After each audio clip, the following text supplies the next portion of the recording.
Selamat sore adik-adik sekami dan papa mama di rumah. Apa kabar?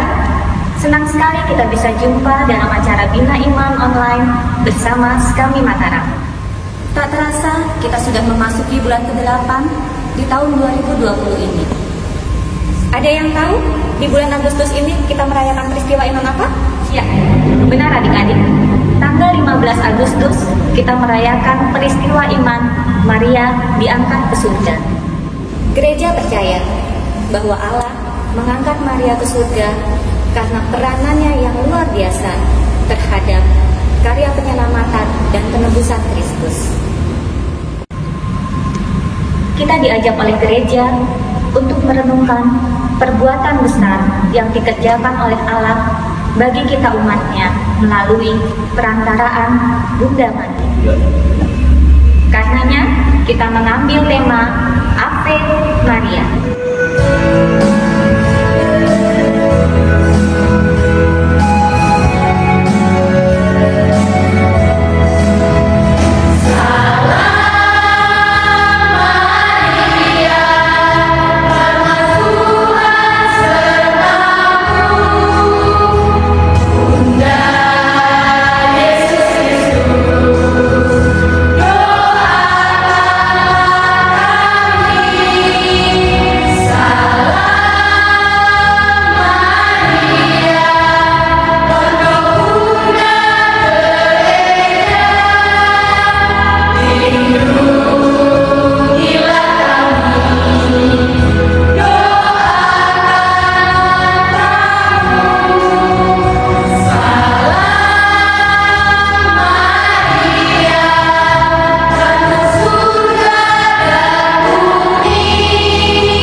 SD Patrisius Moda Voditrisno. Sebelumnya, kita awali bersama animasi dengan adik-adik sekami Mataram.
Selamat sore adik-adik sekami, saya Romo Patrisius Moda Voditrisno. Dalam kesempatan ini hendak menyampaikan renungan singkat dalam kaitan dengan perayaan penting yang akan kita rayakan, yaitu Bunda Maria diangkat ke surga.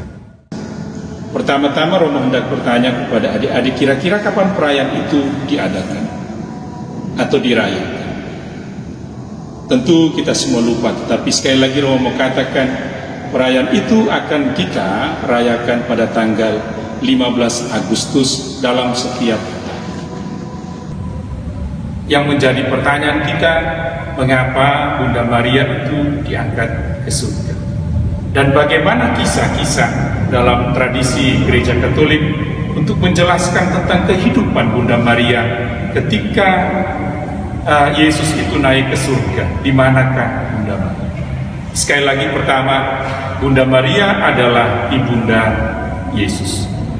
Dia tinggal bersama dengan suaminya Yusuf dan juga dengan Yesus. Tetapi ketika Yesus itu mulai mewartakan tentang kerajaan Allah selama 3 tahun, di dalam kitab suci tidak pernah terungkapkan kepada kita tentang kehidupan Bunda Maria. Tetapi baru pada waktu Yesus itu memanggul salib, menjalani penderitaannya di Golgota, pada waktu itu tiba-tiba hadirlah Bunda Maria. Tetapi ada satu peristiwa penting di dalam peristiwa itu, yaitu ketika Yesus itu hendak menghembuskan nafasnya terakhir. Yesus itu menyerahkan Bunda Maria kepada para rasul, dan pada waktu itu juga para rasul menerima kehadiran Bunda Maria sebagai ibu mereka. Yang menjadi pertanyaan kita, di manakah kehidupan Bunda Maria selanjutnya? Yang pertama, di dalam catatan tradisi Gereja Katolik diungkapkan kepada kita bahwa Bunda Maria itu berkumpul bersama-sama dengan para rasul untuk menanti Roh Kudus di Yerusalem. Dan ada dugaan bahwa Bunda Maria setelah itu dia hidup sebagai seorang manusia seperti kita, yaitu hidup di Yerusalem. Yang kedua, ada dugaan dari Gereja Ritus Timur yang juga mengungkapkan bahwa ternyata Bunda Maria itu tinggal di sekitar kebun zaitun, dan di tempat itu juga didirikan sebuah gereja untuk menghormati Bunda Maria yang diangkat ke surga. Tetapi Santo Gregorius dari Tours pada abad-abad kelima itu mengungkapkan kepada kita tentang kehidupan Bunda Maria setelah itu.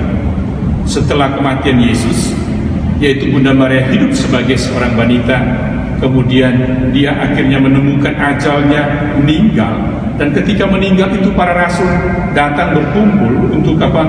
Untuk mengalami peristiwa kematian Bunda Maria itu, kemudian berdoa kepada Tuhan Yesus supaya Tuhan Yesus datang. Dan dalam peristiwa itu ternyata Tuhan Yesus dengan rahmatnya itu membangkitkan tubuh Bunda Maria. Sekali lagi, Bunda Maria itu diangkat ke surga, bukan naik ke surga. Dia diangkat karena putranya, dia diangkat karena Allah yang pertama-tama itu menyatakan kehendak untuk apa? Menyelamatkan umat manusia melalui pribadi Bunda Maria. Yang menjadi pertanyaan kita, kenapa Bunda Maria itu diangkat ke surga? Yang pertama, tentu Maria adalah pribadi yang tanpa dosa. Kita sebagai manusia, kita punya dosa, tetapi Bunda Maria itu dia tanpa noda dosa. Maka Gereja Katolik mengungkapkan bahwa ternyata Maria tidak memiliki koncupiscensia, yaitu kecenderungan manusia untuk jatuh ke dalam dosa. Karena kekudusan, kesucian itu hanya bisa diperoleh oleh seorang manusia ketika dia tanpa noda dosa. Dan ketika dia tanpa noda dosa itu, maka kemudian Gereja Katolik juga menyadari orang-orang kudus, orang-orang suci itu tubuhnya itu tidak hancur, tidak musnah. Bunda Maria tubuhnya tidak seperti kebanyakan orang yang meninggal, yang kemudian hancur menjadi debu. Bunda Maria tubuhnya suci, diangkat ke surga karena kesucian. Yang kedua, karena Bunda Maria adalah Hawa baru. Hawa lama itu jatuh di dalam dosa, istri dari Adam, sedangkan Hawa baru itu adalah dia yang adalah Bunda Maria yang tanpa noda dosa. Maka kemudian adik-adik sekalian, tanda bahwa rencana kehendak Allah itu terjadi di dalam Bunda Maria karena Bunda Maria taat kepada kehendak Allah. Karena dia taat kepada kehendak Allah, maka mengikuti semua rencana dan kehendak Allah. Kehendak Allah itu tidak selalu baik. Kadang-kadang kehendak Allah itu juga terjadi dalam situasi sulit, tapi ujung-ujungnya baik. Ada maksud-maksud baik dalam kehendak Allah itu. Maka kemudian adik-adik dalam kehidupan kita, jangan hanya kita mau yang baik saja, tapi kita juga mau yang tidak baik. Karena yang tidak baik itu ada juga kehendak dan keinginan Allah. Yang ketiga, yang mau dikatakan kepada kita, yaitu Maria memiliki pengharapan. Seluruh hidupnya itu digantungkan kepada Tuhan. Seluruh hidupnya itu dipersembahkan kepada Allah.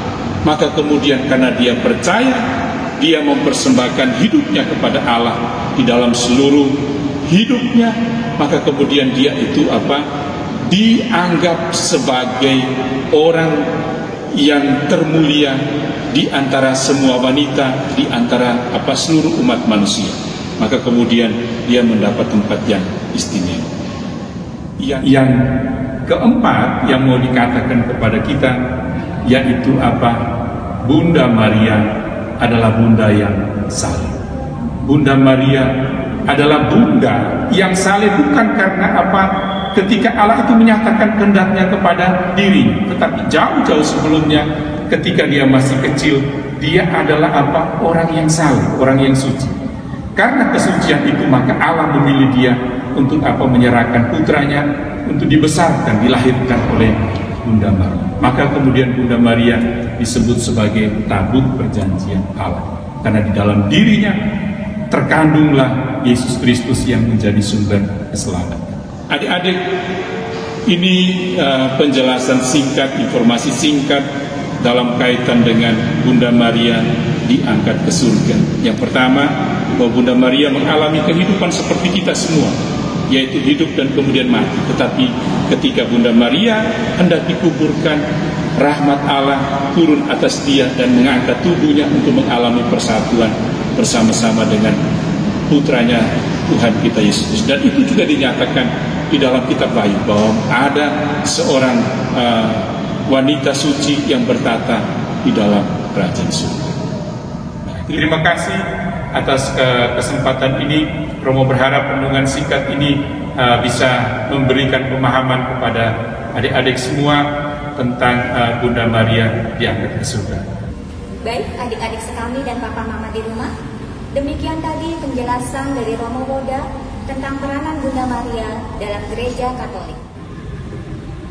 Begitu banyak karya dan cinta dari Bunda Maria yang boleh terjadi dalam hidup putranya, Yesus, dan juga kita, anak-anak. Setelah ini kita sama-sama mendengarkan sharing pengalaman dari adik-adik sekami dan juga para orang tua tentang peranan Bunda Maria dalam hidup mereka.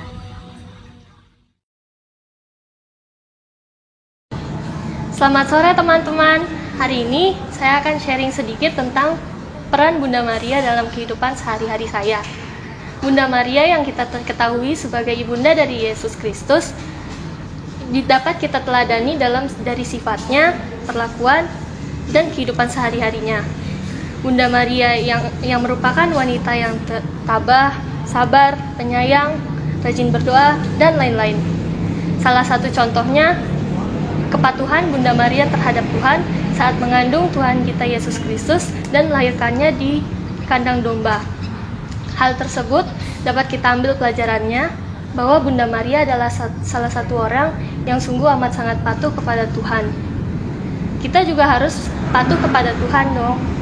Salah satu peran Bunda Maria dalam kehidupan saya yang paling saya ingat adalah pada saat saya sakit. Setiap kali saya sakit, saya hanya berdoa kepada Bunda Maria saja untuk mendapatkan perlindungan dan kesembuhan. Dan saya selalu dibantu oleh Bunda Maria dan menjadi sehat kembali.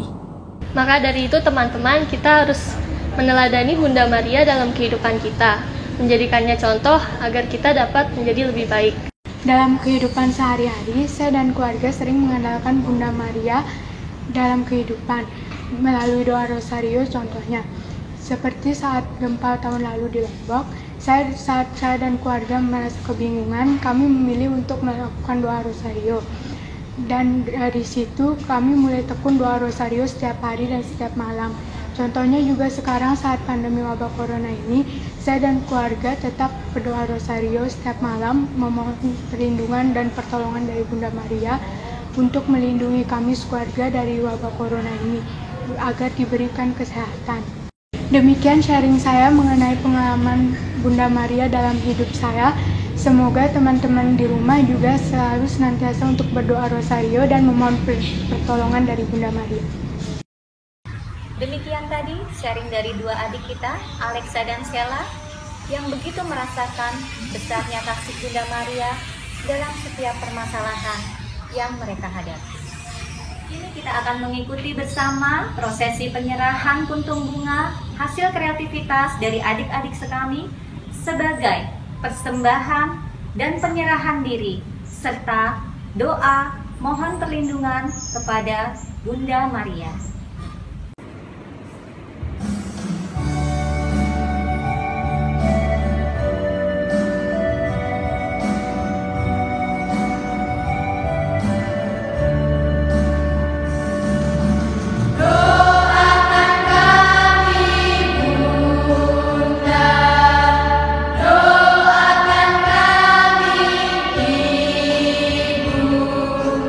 Hantarlah kami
kita sama-sama mendengarkan sharing pengalaman iman dari para orang tua. Selamat sore anak-anak kami yang terkasih dimanapun berada. Izinkan pada sore hari ini Mami sharing tentang hubungan keluarga dan Bunda Maria. Pertama-tama bagi kami sekeluarga, Bunda Maria adalah seorang ibu yang selalu menjaga anak-anaknya dimanapun, kapanpun, dalam segala keadaan dan kondisi apapun. Bunda Maria adalah bunda teladan bagi kami. Dan itu Mami ajarkan, kami ajak anak-anak Mami semuanya untuk selalu berdoa kepadanya. Kapanpun pada saat mereka sendiri dalam pergumulan mereka masing-masing datang kepada Bunda Maria. Seperti mereka datang kepada Mami sebagai ibunya, bersandar kepada Bunda Maria ketika mereka tidak bersama dengan Mami. Selalu Mami ingatkan bahwa ada Bunda Maria yang selalu menjaga kalian dimanapun dalam keadaan apapun. Datang kepadanya, minta Bunda Maria untuk selalu menjaga dan melindungi mereka. Jadi dalam pergumulan dalam keluarga, kami selalu mengandalkan Tuhan bersama bundanya. Pesan Mami kepada anak-anak kami yang terkasih dimanapun berada, ingatlah selalu akan Tuhan dan Bunda Maria. Jangan pernah takut, jangan pernah ragu untuk meminta kepadanya, bahwa Bunda Maria adalah bunda perantara bagi segala doa dan permohonan kami kepada putranya Tuhan kami Yesus Kristus. Anak-anak kami yang terkasih, mulailah dari dini, mulailah untuk selalu mengandalkan Tuhan bersama Bunda Maria dalam perjalanan hidup kalian, supaya kalian kuat dan tetap dalam iman percaya kepada Tuhan dan bundanya.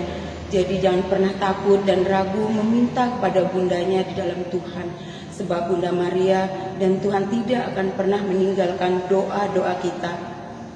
Demikian adik-adik kami yang terkasih, itu sharing dari Mami. Terima kasih. Anak-anak kami yang saya kasihi, pada kesempatan ini saya akan men-sharingkan pengalaman peran Maria dalam kehidupan keluarga kami. Berdoa rosario itu sudah menjadi kebiasaan dalam hidup keluarga kami, dan terlebih lagi ketika salah seorang anak kami sudah masuk ke seminari, dan di situ saya memberitahukan kepada istri dan anak-anak bahwa kita tidak hanya membiayai anak kita dengan biaya keuangan, tetapi juga harus mendukungnya dengan doa. Dan yang kami lakukan adalah berdoa rosario, karena kami merasa bahwa dengan berdoa rosario melalui perantaran Bunda Maria, harapan kami pasti akan dikabulkan, karena Maria itu dekat dengan putranya sendiri.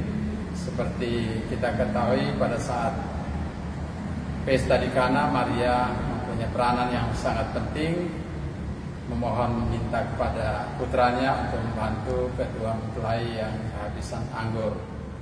Dan kami percaya itu, sehingga kami selalu berdoa rosario tiap malam tanpa henti, selalu memohon pertolongan Bunda Maria untuk seluruh hidup kami, untuk anak-anak kami, untuk kebutuhan-kebutuhan dalam gereja.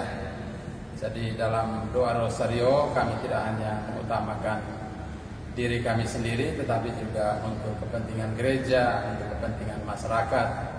Jadi karena itu, marilah kita selalu berdoa rosario dengan tekun, karena Maria itu menjadi ibu yang selalu setia menolong kita. Demikian tadi sharing dari para orang tua. Dan sekarang saya akan mengajak adik-adik sekami serta para papa mama di rumah untuk mendaraskan 10 Salam Maria. Salam Maria, penuh rahmat, Tuhan sertamu. Terpujilah engkau di antara wanita, dan terpujilah buah tubuhmu Yesus. Santa Maria Bunda Allah, doakanlah kami yang berdosa ini, sekarang dan waktu kami mati. Amin. Salam Maria, penuh rahmat, Tuhan sertamu. Terpujilah engkau di antara wanita, dan terpujilah buah tubuhmu Yesus. Santa Maria Bunda Allah, doakanlah kami yang berdosa ini, sekarang dan waktu kami mati. Amin.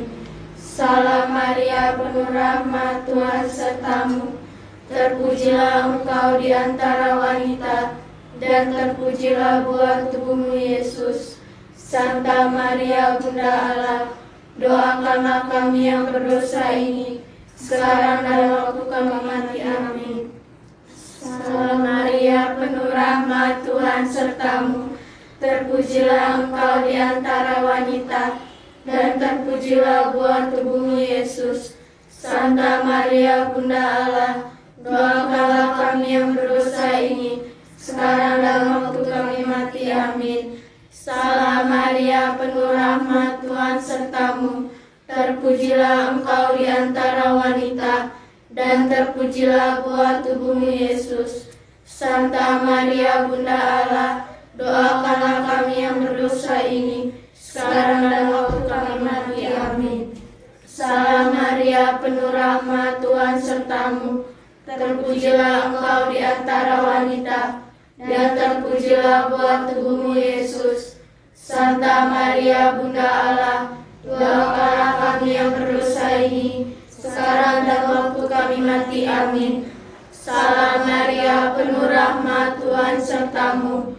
Terpujilah engkau di antara wanita, dan terpujilah buah tubuhmu Yesus. Santa Maria Bunda Allah, doakanlah kami yang berdosa ini, sekarang dan waktu kami mati. Amin. Salam Maria, penuh rahmat, Tuhan sertamu. Terpujilah engkau di antara wanita, dan terpujilah buah tubuhmu Yesus. Santa Maria Bunda Allah, doakanlah kami yang berdosa ini, sekarang dan waktu kami mati. Amin. Salam Maria, penuh rahmat, Tuhan sertamu. Terpujilah engkau di antara wanita, dan terpujilah buah tubuhmu Yesus. Santa Maria Bunda Allah, doakanlah kami yang berdosa ini, sekarang dan waktu kami mati. Amin. Salam Maria, penuh rahmat, Tuhan sertamu. Terpujilah engkau di antara wanita, dan terpujilah buah tubuhmu Yesus. Santa Maria Bunda Allah, doakanlah kami yang berdosa ini, sekarang dan waktu kami mati. Amin. Kemuliaan kepada Bapa, Putra, dan Roh Kudus, seperti pada permulaan, sekarang, selalu, dan sepanjang segala abad. Ave Maria Bunda Allah, doakanlah kami yang berdosa ini, sekarang dan waktu kami mati. Amin.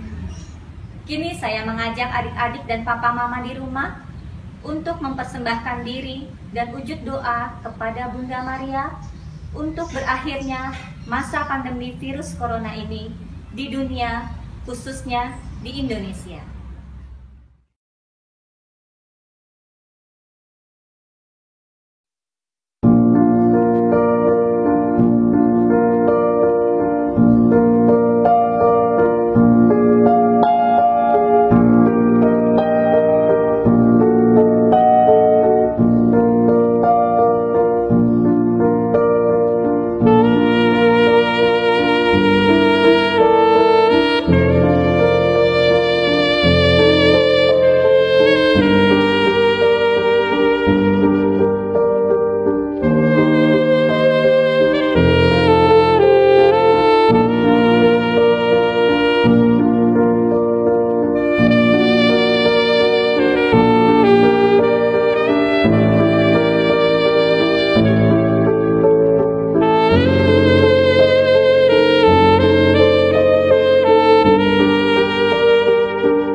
Adik-adik dan papa mama di rumah, kini kita telah tiba di penghujung acara kita pada sore hari ini.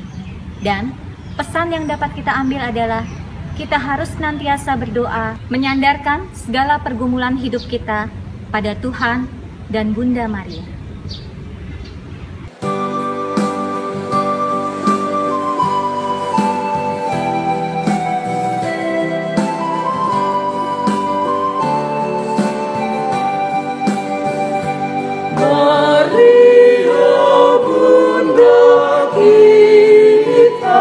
Bunda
penuh cinta.